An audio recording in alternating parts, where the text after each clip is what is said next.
Southern Kentucky. This is WYMT Mountain News at 6. A Southern Kentucky man accused of trying to kill his mother and grandmother is claiming police arrested the wrong man. Chase Jackson is in the Wayne County Jail after a shooting that left his 50-year-old mother and 94-year-old grandmother fighting for their lives. Jackson tells us from jail he is innocent. WYMT's Phil Pendleton has more about what he's saying. I need help. A woman saying that her son had just shot her in the head and arm was still able to call 911. My grandmother got shot. Someone got shot? We both got shot, baby. You got shot? Police say Chase Jackson shot his mother and 94-year-old grandmother, then took off down Kentucky 90 where he was found and arrested. But from jail, Jackson says he jumped out of a window when he heard someone else doing the shooting. I get right back in my room. Door flies pops right back open. Next thing I know, I'm hearing pow, pow. Hear that again. Jackson was arrested and charged with attempted murder and assault, but he claims that he's not the shooter. Like, keep in mind that me and my mother, the one that had called and said that I shot her or whatever, we had gotten into an argument or whatever. Now, relatives tell me that all of this stemmed from an argument over the use of a car that Jackson wanted to use, one of the cars owned by either his mother or grandmother. They say that he did not jump out of a window. They say that he used the window that was open to get into the home.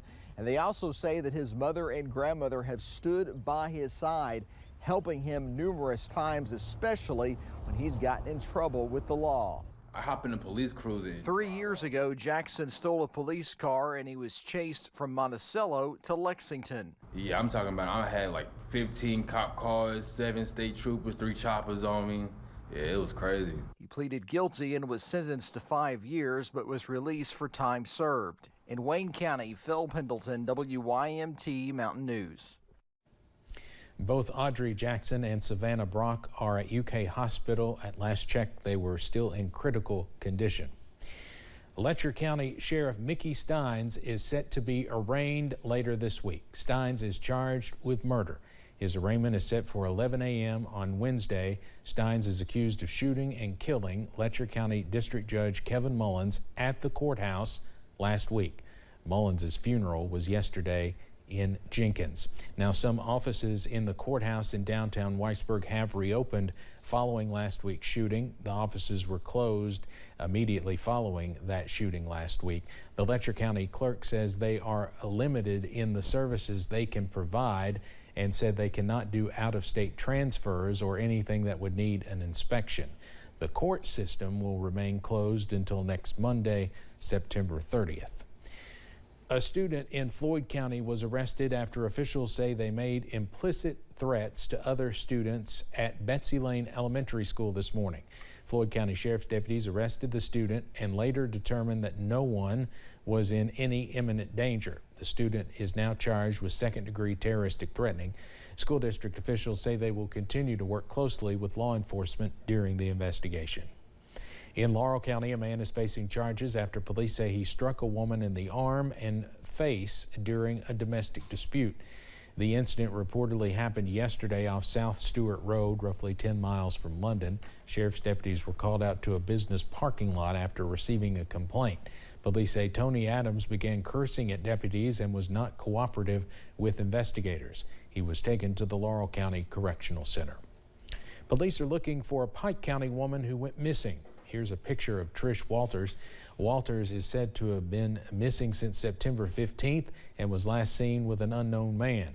She has dark hair, a facial piercing, and tattoos on her arms. She drives a silver Chevrolet Spark. Anyone with information is asked to contact the Pikeville Police Department at 606-437-6236. So some places across the area are now getting a little bit of a break from the rain, but it's not going to last, especially as we go throughout the evening hours. This is a scene right now in Hazard. You can see that's one of the places that's getting a break from the heavy rain, but not for long. Temperatures are in the 70s and 80s. We're at 75 in Hazard, 81 Jackson, Irvin's at 81 as well. 79 is the current temperature in Moorhead, 80 in Clintwood. Pikeville's checking in with 81. So there's a look at live pinpoint Doppler radar, and we'll go ahead and pinpoint the central portion of the viewing area. You can see, again, just to the south of Jackson, seeing some thunderstorm activity near Manchester, near London, south of McKee, seeing some thunderstorm activity, and then we're seeing a little bit just south of Hazard, extreme southern Perry County. But this line is going to push its way through the Hazard area as we go into the next hour or so, so something we'll be monitoring at that time. Now, the next 12 hours keeps the rain and thunderstorm chances in play. They will dwindle down as we go throughout the overnight hours, and we'll see temperatures around 69 for the overnight hours into the first part of your Tuesday morning. When you wake up in the morning, temperatures in the mid to upper 60s will greet you. We'll see wind staying out of the south and southwest. Now, the question is, how long will the rain chances last? I'll have that answer in the first alert forecast in a few minutes. Steve. All right, Eric, thank you. A level 1 drought has been declared for all counties in Kentucky. The state has experienced widespread dryness, which has intensified during the latter part of the summer. The drought has impacted agricultural water needs and increased the risk for wildfires.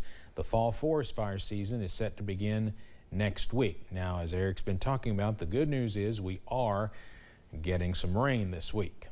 Well, now that fall is officially here, police are preparing drivers for an uptick in deer activity during the next few months. The National Highway Traffic Safety Administration reports more than 3,000 deer-related crashes in Kentucky last year. Richmond Police Chief Rodney Richardson urges drivers to stay vigilant, especially at dusk and dawn, and to always wear your seatbelt. A lot of these areas where these collisions occur, the state will post deer crossing signs. So if you see one of those, I would probably slow down to at least a speed where you could stop very quickly if needed. Officials expect increased deer activity through January during their mating season. The U.S. Department of Education has named 5 public schools in Kentucky as 2024 National Blue Ribbon Schools. 3 of those schools are in our area: Corbin Middle School, Cold Hill Elementary School in Laurel County, and Northern Elementary School in Pulaski County have been named Blue Ribbon winners based on their overall excellence in the classroom. The schools were among 356 schools nationwide that were recognized this year. The Kentucky Department of Education Commissioner, Dr. Robbie Fletcher, gave us this statement about the schools being recognized. He said, quote, "I congratulate and thank our newest Blue Ribbon schools for their hard work to ensure every student has the skills they need for a successful future. This award highlights the commitment to excellence that teachers, staff, families, and communities have, as well as their dedication to be all in for their students." Starting in 2025, the Kentucky Supreme Court will be led by a woman Chief Justice for the first time. Deborah Hembry Lambert was announced as the next Chief Justice today. Lambert, who is a Bell County native, was elected to a 4-year term, which will begin January 6th.